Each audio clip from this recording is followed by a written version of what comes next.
இனியும் சிறுபான்மையினரை மட்டும் நம்பியிருந்தால் தேர்தலில் வெற்றி பெற முடியாது என்பதை உணர்ந்துவிட்டார் போலிருக்கிறது என்று உத்தரப்பிரதேச மாநில முன்னாள் முதல்வரும் சமாஜ்வாதி கட்சி தலைவருமான அகிலேஷ் யாதவ் பற்றி கிசுகிசுக்கின்றனர் அங்குள்ள மக்கள். உத்தரப்பிரதேசத்தில் முதல்வர் யோகி ஆதித்யநாத் தலைமையிலான பாஜக ஆட்சி நடக்கிறது. தொடர்ச்சியாக 2 தேர்தல்களில் தோல்வியடைந்ததால் பிரதான எதிர்க்கட்சியான சமாஜ்வாதியின் நிர்வாகிகளும் தொண்டர்களும் விரக்தியில் உள்ளனர்.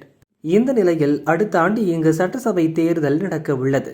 சமாஜ்வாதி தலைவர் அகிலேஷ் யாதவ் சிறுபான்மையினருக்கு ஆதரவாக செயல்படுவதாக பாஜக தரப்பில் குற்றச்சாட்டு கூறப்படுகிறது. சிறுபான்மையினரின் ஓட்டை வாங்க அவர்கள் பிரச்சனையில் மட்டுமே அகிலேஷ் கவனம் செலுத்துவதாகவும் பாஜகவினர் தொடர்ந்து கூறி வந்தனர். இதனால் பெரும்பான்மை இந்துக்கள் பாஜக பக்கம் சாய்ந்ததால் தொடர்ந்து 2 தேர்தல்களில் சமாஜ்வாதிக்கு தோல்வி கிடைத்தது.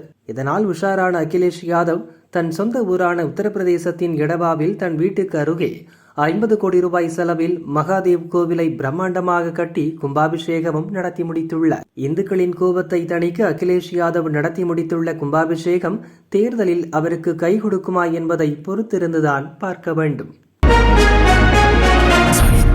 நாயகன், சாமானிய நாயகன், தமிழக தாய மீட்க உறுதி கொண்ட ஒரு மகன்.